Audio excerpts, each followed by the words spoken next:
Quem nunca ouviu falar de um ato falho freudiano? De modo sistemático, impõe-se no espaço informativo que não há figura mais importante na psicologia que Sigmund. Nosso tudo é Freud. É só ouvir esses elogios. A contribuição de Freud para o conhecimento científico do mundo é comparável em escala à de Copérnico ou Darwin. Apesar de todas as falhas e imprecisões de sua teoria, Freud, em essência, compreendeu que a psique humana possui um tipo de sistema operacional que ainda não entendemos completamente, mas que podemos estudar e, portanto, modificar. É como se representantes de tribos selvagens recebessem tablets de presente e simplesmente ficassem tocando neles sem saber o que fazer. Então alguém decidiu acessar o menu de configurações. Mas será que todos esses textos elogiosos estão realmente tão próximos da realidade? O que realmente ficou marcado para a comunidade científica sobre Sigmund Shloma Freud, se houve algo em que ele mentiu intencionalmente, vamos descobrir. Certa vez, em 1973, um grupo de pesquisadores decidiu escrever um livro em apoio a Freud. Assim nasceu o volume canônico Experimental Freudian Theory Psychology Reviews, no qual os autores admitiram honestamente que não há provas. Para começar, o boato de que o inconsciente foi inventado por Freud foi espalhado pelo próprio Freud. E quanto a esse talento dele para o marketing, não há dúvidas, pois ele definitivamente não era uma pessoa tola. Na infância, Sigismundo tinha habilidades excepcionais para os estudos e uma paixão por aprender. Tudo o que era novo. Aos 9 anos, ele fez exames e entrou no ginásio um ano antes do prazo normal. Já na juventude, Freud falava fluentemente francês, inglês, espanhol e italiano, além de estudar grego e latim. Após se formar com distinção na Faculdade de Medicina da Universidade de Viena, o jovem Freud começou na cirurgia, mas, em poucos meses, abandonou essa área da medicina, considerando esse trabalho cansativo demais. Trabalhando por algum tempo com o famoso psiquiatra Jean Charcot e depois com seu amigo Joseph Breuer, que em sua prática médica usavam hipnose para eliminar sintomas histéricos, Freud decidiu abandonar o uso da hipnose nas sessões. Desenvolveu o método das associações livres, em que o paciente falava livremente sobre tudo o que pensava. A aplicação do método das associações livres impulsionou o surgimento da psicanálise, mas na principal ideia do inconsciente não havia nada de freudiano. O fato de que a consciência não é o capitão do cérebro já era dito muito antes dele, ainda na Roma antiga. O filósofo Plotino e o médico Galeno observaram que a respiração ou ações comuns como caminhar, nós realizamos de forma inconsciente. Hipócrates, ao estudar a epilepsia, notou que, quando o corpo perde o controle, existe um sistema de controle inconsciente. No século XI, o cientista árabe Al-Hazen antecipou seu tempo em 9 séculos e criou a palavra depois adotada por Freud. Ele sugeriu que existem ilusões visuais que percebemos inconscientemente. Hoje, essas ilusões são usadas não apenas para entreter crianças, mas também em testes laboratoriais. Exibindo palavras, imagens e números de forma rápida e técnica, cientistas identificam a fronteira entre percepção consciente e inconsciente. Por exemplo, como nosso cérebro consegue processar e considerar informações sem registrá-las visualmente. Por exemplo, sem a participação da consciência, podemos reagir emocionalmente a palavras ocultas ou somar e subtrair números. Sim, aquele famoso 25º quadro que já virou clichê. Al-Hazen previu conclusões mais eficazes que testes laboratoriais. Podemos tomar decisões de forma inconsciente sobre motivos e desejos ocultos. Os dispositivos característicos de Freud também foram concebidos há muito tempo. Agostinho, Tomás de Aquino, Descartes, Spinoza e Leibniz abordaram esse tema de modos distintos. Nossas ações são guiadas por milhões de mecanismos ocultos impossíveis de detectar. A reflexão comum, como a percepção, é influenciada por expectativas e ideias. O ponto cego e os capilares na retina são mascarados como se fosse no Photoshop. O cérebro preenche a imagem do jeito que quiser e nós nem percebemos. Já no século XIX, era impossível encontrar um psicólogo ou psiquiatra que não reconhecesse a atividade inconsciente do cérebro não só como algo realmente existente, mas também como algo de importância fundamental.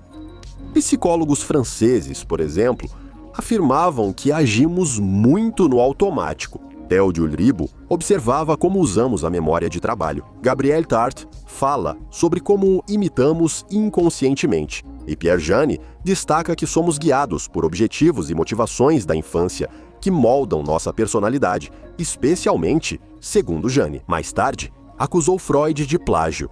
Stanislas Dehaene, grande nome da ciência cognitiva e pesquisador da consciência, escreve sobre Freud. Portanto, não é exagero afirmar que as ideias mais convincentes do trabalho não são dele, enquanto as suas são as menos convincentes.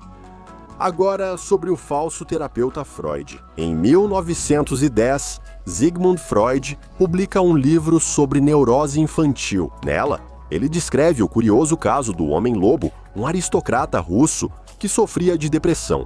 Após uma série de sessões no divã do gênio psicanalista, o homem-lobo se recupera milagrosamente. Meio século depois, a história confirma: isso é só uma fábula. Anos depois, a jornalista Karina Abkolzer entrevistou o lendário homem-lobo, Sergei Pankiv, e descobriu que ele nunca foi realmente curado. Estou no mesmo estado em que cheguei, ao Freud. Os casos-chave para a teoria freudiana, como o do pequeno Hans Herbert, da condessa Anna Uo, de Berta Pappenheim, Dora Ida Bauer e outros pacientes, também foram forçados ou falsificados. Frank Salloway, historiador da ciência do Instituto de Tecnologia de Massachusetts, resume: cada caso publicado por Freud tem papel na lenda psicanalítica, mas quanto mais detalhes surgem, mais claro fica que Freud distorceu fatos para encaixá-los em sua teoria.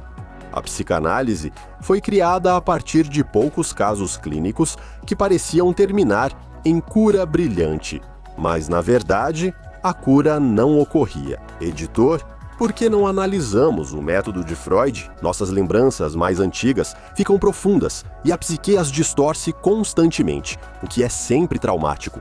Episódios aleatórios da infância marcam nossa vida, virando monstros e fantasmas diferentes do original.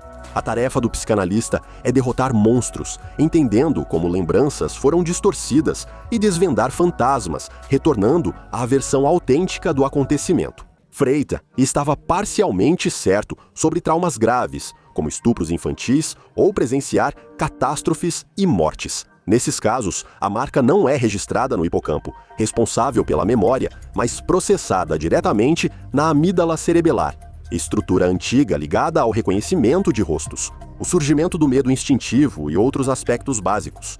No final, os mecanismos de defesa da psique empacotam essas memórias como um corpo estranho e as excluem das redes associativas. Essas memórias são armazenadas em sua forma original e, no divã do terapeuta, realmente podem ser extraídas desse jeito. Mas a questão é, se isso é necessário. Pode-se comparar com o fato de que uma bala que entrou no corpo, ao contrário dos mitos de Hollywood e da opinião comum, nem sempre é removida do organismo. Porque a tentativa dos cirurgiões de retirar a bala às vezes pode causar mais danos do que os que já existem. E então, a bala permanece no organismo, que a encapsula, ou seja, cobre o corpo estranho com uma camada protetora para que não haja nenhum impacto sobre o corpo. O mesmo acontece com as lembranças. Cientistas de Cambridge constataram que a supressão ocorre além do nível consciente e até mesmo nos porões do inconsciente, para onde enviamos traumas, existem outros níveis de onde eles podem influenciar nosso comportamento. Segundo Freud, as lembranças não conseguem mais, pois os mecanismos de defesa realmente protegem. Não surpreende que Freud tenha sido tão criticado por sua abordagem cruel, tratando a memória como um açougueiro, sem levar em conta que ela é estruturada de forma sofisticada e que os processos de armazenamento e acesso ao que é guardado variam muito de caso para caso. De acordo com as pesquisas mais recentes, a memória não é uma composição linear, mas sim um contínuo, onde o passado se conecta ao presente em uma dança de influência mútua. Ao relembrar, sempre reconstruímos a experiência, adicionando sentimentos, preconceitos e conhecimentos adquiridos depois. As lembranças, em essência, são construídas como uma estrutura com bolsos vazios, que são preenchidos pelo que preocupa nosso cérebro no presente. Ao lembrar, regravamos dados no nível neural, legendas criadas por Dima Torzok. Durante a visualização de eventos passados, não há um armazenamento específico de memória ativado, mas sim as áreas que estavam ativas naquele momento. Por isso, é tão fácil imaginar, inventar ou lembrar de coisas que nunca aconteceram, como nos experimentos clássicos de Elizabeth Loftus, onde, após pequenas manipulações, participantes lembravam de ver um coelho na infância, o Pernalonga, na Disneylândia, embora isso nunca tenha acontecido com eles, já que o Pernalonga é propriedade da Warner Bros. No universo de Walter Disney, não. Depois de toda essa informação, surge uma pergunta lógica. Por que, então, no nosso mundo esclarecido e civilizado, ainda é possível marcar uma consulta com um psicanalista? Uma das razões está descrita no livro de Todd Dufresne, Matando Freud, a cultura do século XX e a morte da psicanálise. Muitos trabalhos foram publicados, reputações criadas e muito dinheiro gasto para deitar no divã dos principais especialistas em Freud. Em resumo, não é tão fácil abrir mão disso. Mas há outra razão para Freud ser tão resiliente. Ele criou não apenas uma teoria psiquiátrica, mas uma mitologia alternativa semelhante a um culto religioso, algo poderoso que supera lógica, racionalidade e bom senso. Todos os 3 sinais de religião estão presentes aqui. Primeiro, uma teoria dogmática, revelada pelo Messias Freud, das profundezas obscuras da natureza humana. Segundo, práticas rituais, encontros com os respectivos atributos, como deitar-se no divã. Em terceiro, a vida isolada de um grupo religioso, a tendência dos adeptos da psicanálise de interpretar toda a manifestação da existência e comportamento segundo sua crença na determinação anal genital e afins.